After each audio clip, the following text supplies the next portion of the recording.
अस्सलाम वालेकुम। कैसे हैं सब? इंशाल्लाह आप ठीक होंगे। आप दुआ में याद रखा करें हमें भी। और ये देखें, ये ट्राउज़र मैं बाद में दिखाती हूँ। और ये शर्ट देखें, माशाल्लाह कितनी प्यारी है। ये पाइप, गोल गले को पाइपिंग दी है बारीक। और ये बटन देखें कितने खूबसूरत है। और ये लगाई है, ये कढ़ाई वाला है, उल्टी जो कढ़ाई होती है वो हुई है। और इतना पलटा दिया है इसको लेस के साथ, ये आस्तीन है। और ये आ गया दामन, दामन को भी लेस लगाई है।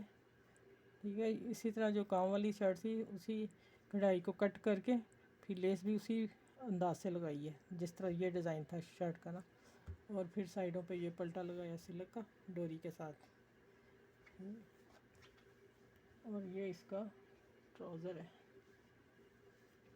ठीक है, ट्राउज़र का भी यही डिज़ाइन, लेस लगाई है। और पिंटस डाले हैं, कोई 6 पिंटस बड़े वो डाले हैं।